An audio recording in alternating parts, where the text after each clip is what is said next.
Hallo und willkommen zu Spiele-Nachrichten. Mein Name ist Therocksrntpeople und heute habe ich Spitze-Nachrichten für euch.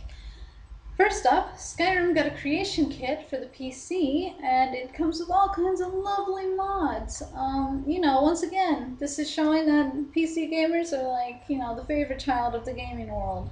Always getting more than the rest of us, even though they kind of do work for it. They do like 10 times more work than us. But whatever. I mean, we do plenty of work. Xbox people, we do plenty of work.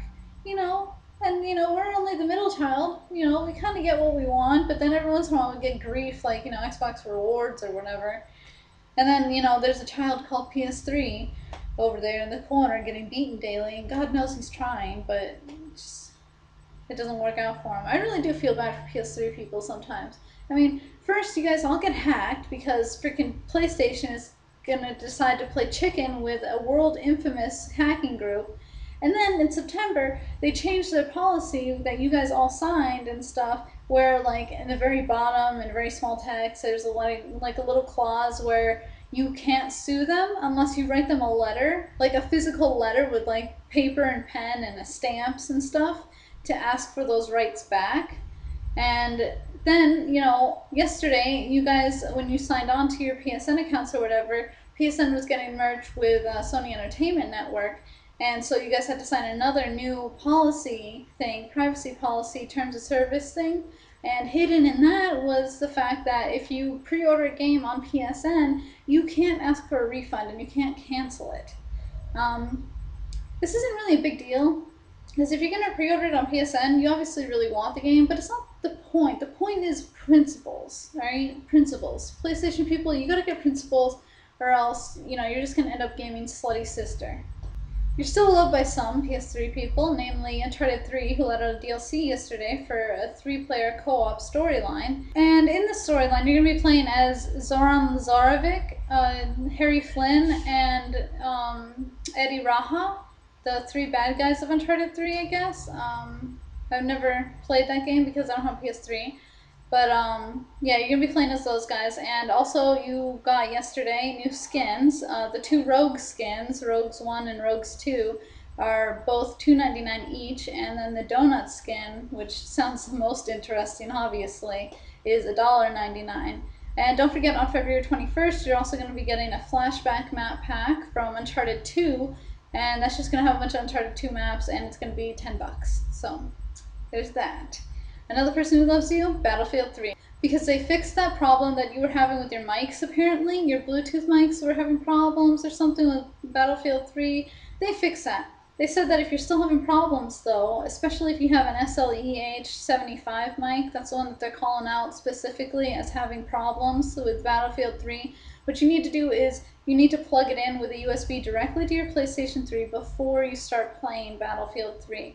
And also you need to turn on your high quality settings, high quality mode or whatever, you have to enable that. Battlefield said that they're also going to be putting out another patch update later this month, and that's supposed to fix some lag and other bugs and stuff that you guys have got going on over in your crappy little world of PlayStation 3. Microsoft has a free game on the PC this week, and it's called Flight. It's a flight simulator, I know that was a big mystery from the title, but it is a flight simulator, and you're going to be flying over the Hawaiian Islands in it. If you want more from the game, there is a DLC called the Hawaiian Adventure Pack for the high price of 1,600 Microsoft points. Yeah, but seriously, 1,600 is a really high price for a DLC, and I don't really understand it. Other than that DLC, you're probably going to be getting a lot of other DLC because they were saying how they're going to have a lot of DLC coming out over the coming months and even years.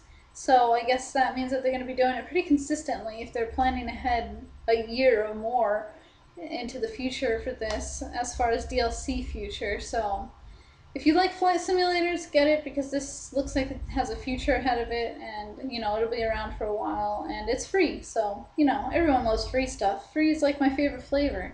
Medal of Honor fans, you guys should be super excited because EA pulled a Gingrich and announced that they're going to make an announcement about Medal of Honor on March 6th. And March 6th is right smack dab in the middle of the game developers conference that they're going to be having. So, they're probably just going to announce it there. And that's pretty cool. I'm really excited for all you Medal of Honor fans. I mean, you guys should be excited. There's going to be another Medal of Honor, it seems. And for those of you that are not Medal of Honor fans, Modern Warfare 3 has a new map coming out on the 21st for Elite members. What it's going to be is Overwatch, and it's a New York City skyscraper that's 70 stories up in the air. There's no invisible walls, so if you just keep walking, you'll just go right off the edge. I'm sure it'll be fine. Whatever. 70 stories. Who cares? From the screenshot that I saw, I only saw one screenshot, but as soon as I saw it, it immediately made me think of High Rise from Modern Warfare 2. Which, don't get me wrong, I loved High Rise. I thought it was a great map, and it was one of my favorite maps. But I'm just wondering, why Call of Duty couldn't have, stretched their imaginations a little bit and created something completely different than what we had seen. I swear to God, it's like a spitting image of it. The only difference is going to be the city skyline that you're going to be able to see from the rooftop. But really, unless you go into a private game specifically to look for that, you're not going to notice that. You're going to notice the building that you're on. So, and if it looks exactly the same, then what the hell? So, I don't know. And they also put a stupid crane next to the side of the building again. Why would they do that after last time people were hacking up there all the time? Yesterday we saw quite a few releases. For the three main ones, Xbox 360, PlayStation 3, and PC, we got The Darkness 2, Kingdom of Amalur Reckoning, and we got Gotham City Imposters. PlayStation 3 alone got House of the Dead 3, and then 3DS got Resident Evil Revelations. And on Friday, I know you all are very excited for this. You guys have all been waiting all year for this. Pink 3DS finally comes out. Not only pink, Pink Pearl 3DS. That means that it's shiny to some extent, sort of. I'm going to hold out my excitement for the shiny little, new Xbox 360 that they're coming out with, the special edition Star Wars that they're going to be doing right around my birthday. That's right, I have a birthday. I was born right around my birthday on April 3rd. They're going to be having that come out, and it's going to come with a white Kinect and an R2-D2 Xbox and a C-3PO controller, which honestly could have been done a little better than it was, but whatever. Anyway, it's going to be really cool. The R2-D2 Xbox is going to be all slim and has 320 gigabytes, and it's got noises when you turn it on and when you open the disc tray, and then the Star Wars video game, it's for Kinect, and it's going to have 5 different modes. It's going to have Galactic Dance-Off mode, and then it's also going to have pod racing, and then they're going to have Jedi Destiny Dark Side Rising, which is going to have, space battles, duels, pod racing, freaking speed racers and stuff. It's going to be really cool. They're going to also have Duels of Fate, which is just going to be a battle-by-battle thing, which is going to be you're supposed to be training your Jedi skills for fighting the dark side or whatever. And then they're going to have Rancor Revenge. And if you get the whole bundle, the whole Xbox bundle thing, then you get the C-3PO unlockable character for the dance mode. I don't know what the hell's wrong with Microsoft. They're just failing out with C-3PO on this, and I feel really awful about it. So, das ist alles die Nachrichten ich habe für euch. And it looks like I'm the biggest geek you know. Till next week.